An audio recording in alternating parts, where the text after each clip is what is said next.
Good day everyone. So welcome to Drawing Concepts and Strategies course where we'll explore the fascinating world of drawing. Whether you're a beginner or have some experience, this course is designed to enhance your skills and deepen your understanding of drawing techniques. So drawing is not just about making marks on papers. So it's a fundamental skills that enhances observation, creativity, and expressions. So this course will help you develop a solid foundation in drawing concepts and strategies, enabling you to create compelling and accurate artwork. To begin with, let us first discuss the drawing tools, materials, and equipment. So, as an illustrator, you have all the talents in the world, but unless you have a good understanding and knowledge of materials, tools, and equipment. So, drawing tools and materials are the various items artists use to create drawing. So, each tool and material has a specific characteristic that can influence the outcome of drawing. So here's an overview of common drawing tools and materials along with their uses. So number one is the pencil. So pencils are fundamental drawing tools that use a core made of graphite, sometimes a mixture of graphite and clay. So it is encased in wood or other materials. So they are valued for versatility, control, and ease of use in variety of artistic and writing tasks. So here are detailed breakdown of pencils. So there are two graphite grading scales used to measure the hardness of pencil, graphite core. So we have this numeric scale. This is using this scale. The hardness of the core is open mark on pencil. So look for numbers such as 1, 2, or 3. So the higher the number, the harder the writing core, and the lighter marks left on the paper. So again, in drawing, pencil numeric scale refers to the classification system used to identify the hardness or softness of pencil, so which affect the line quality and shading capabilities.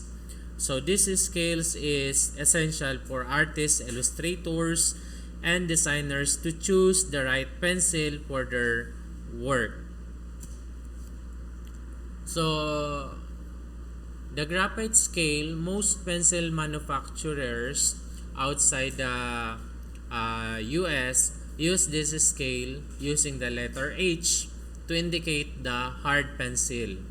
Likewise, a pencil marker might use letter B to designate the blackness of pencil's mark, indicating a softer lead.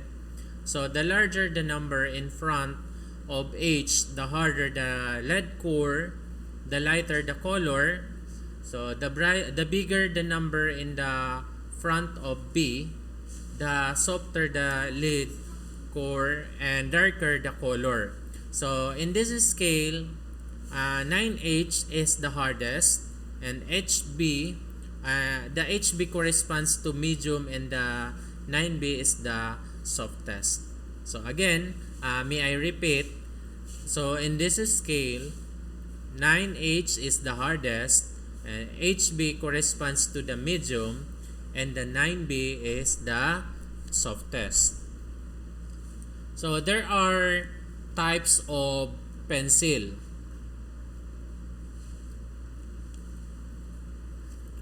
So number one, so here is a summary of different types of pencil used by artists.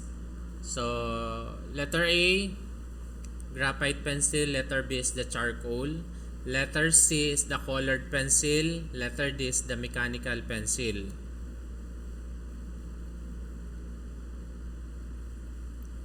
So actually, these are only some example or types of drawing, because if you are going to do research, we have different types of drawing pencils. Let me cite some. So again, we have number 1, the graphite pencil. So number 2, we have also the colored pencil. Number 3, we have charcoal pencils. 4, we have what's so-called the pastel pencil. 5, mechanical pencils. 6, this is what we call the graphite crayons. And 7, lastly, we have the colored graphite pencils. But here in our example, we only have enumerated 4, at least 4. For the graphite pencil, this is the most common pencil used in the art and writing. The charcoal create dark and rough lines, but not as versatile as the other options. For letter C, the colored pencil, this is similar to normal graphite pencil, but in color. So in mechanical, it create sharp lines and do not need to be sharpened. So however, you are not able to use the thick edge of mechanical pencil to create bold marks like you are able to do with normal pencil.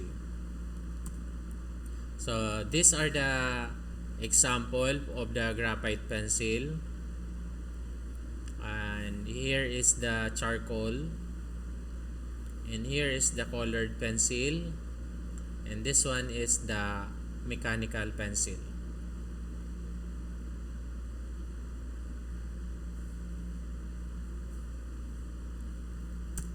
Okay, let us proceed to the number 2. So this is pen.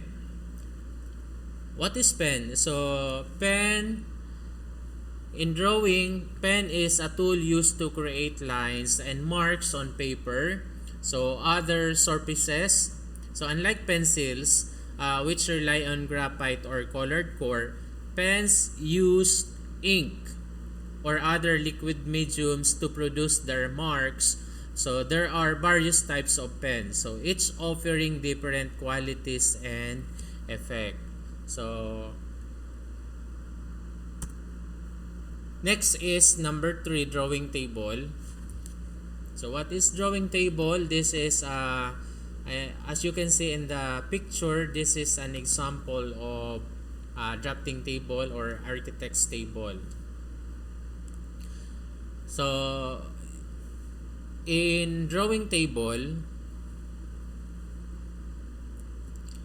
this is again also known as the drafting table or drawing board. So it is a specialized piece of furniture designed to provide a flat, adjustable surface or drawing, drafting, or designing. It is commonly used by artists, architects, engineers, and designers for creating detailed work. So here are key features of drawing table. So it must be adjustable, flat surface, height adjustment, and durable construction. Okay, next is number 4, the scanner.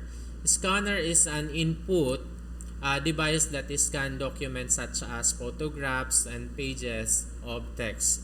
So when a document is scanned, it is converted into a digital format. So this creates an electronic version of document that can be viewed and edited on a computer. So next is the graphic tablet. So what is graphic tablet? So graphic tablet is also known as the drawing tablet or graphic tablet. So it is an input device used by digital artist, designer, and illustrator to create and manipulate digital artwork. So it allows for a natural drawing experience by translating hand movement into digital stroke. So this is an example of graphic tablet. Number 6 is what we call the sketchbook. This is very common, the sketchbook.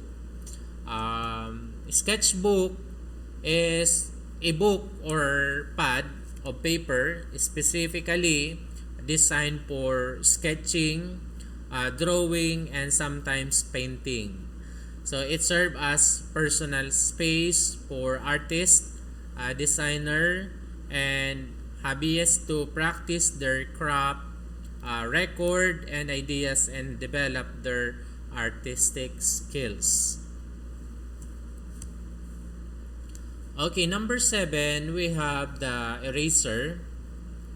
An eraser is an article of stationery that is used for removing marks from paper or skin. So eraser have erability, consistency, and come in different variety of shapes, size, and colors. So each eraser creates a different mark and should be used as necessary according to a specific drawing medium.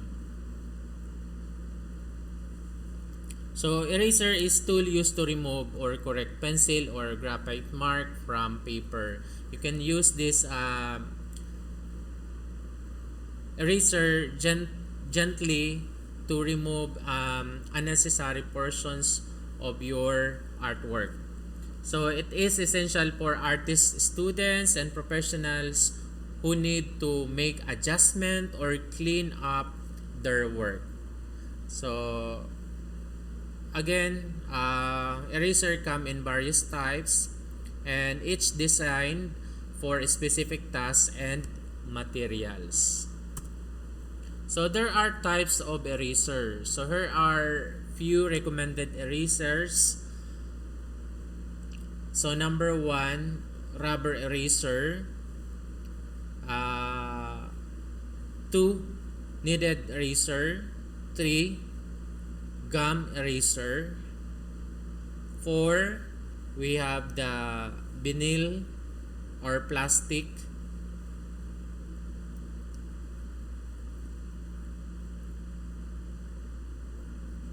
Okay, so for the rubber, yours standard eraser for erasing graphite. So this eraser use friction to remove any material from the surface. For the kneaded eraser, this eraser lifts materials from the surface instead of using friction to remove it. So this eraser gets dirty over time, but can be cleaned by pulling and kneading it. How about gum eraser? This is great for removing media from surface that are sensitive to tearing. A gum eraser removes the medium through friction but crumble as it does, so preserve the surface. How about the vinyl or plastic? This eraser is the toughest of the bunch. It can erase almost anything, but be warned, this eraser can tear the paper if you're not careful.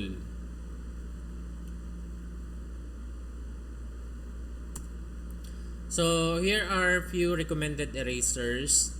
So number 1, so this is the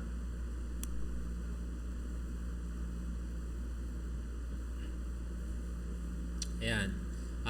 Number 1 is the rubber eraser. Number 2 is the kneaded eraser. This is the example of kneaded eraser. How about the gum eraser? So this is the example. And the vinyl eraser, which are available in the school supplies like in Master Square in Naga City or in National Bookstore. You can have it or you can have one. Okay, so this is very much essential in drawing. For number 8, we have the pencil sharpener. So a pencil sharpener is a tool for sharpening a pencil's writing point by shaving away its worn surface. So this tool is used to sharpen the end of pencil, exposing the graphite or colored core to the drawing or writing. So pencil sharpeners come in various type and design, so each offering a different benefits and features. We have this type of pencil sharpener. We have the manual sharpener, and also we have the electric sharpener, precision sharpener. So, and of course we have the manual handheld sharpener. Okay, so number 9, the artwork portfolio. So this is the last tool and materials that I'm going to present. The artwork portfolio, it is a kind of folder that holds paper together for organization and protection. So these folders usually consist of sheets or sheet of heavy paper stock or other thin but stiff material which is folded in half and are used to keep paper document. So in your portfolio, you should have this one to intact your outputs, okay, for activity 1, 2, and so on. So please note that your output will be placed in this clear book for the artwork portfolio, and at the end of the semester you have to submit it as your final output. Okay, but in this prelim, you will only submit the digital and physical output of your artwork, so to be collected during face-to-face. So what learned did you get in today's lesson? And I hope that you learned something from our presentation. So later, kindly send or just PM me for your queries. Let me present to you our first activity. So our objective is to do experiment with different drawing tools to understand their effect. So you will have 3 outputs to be submitted. Again, 3 outputs to be submitted. You will draw it in coupon band, probably A4 size. Okay.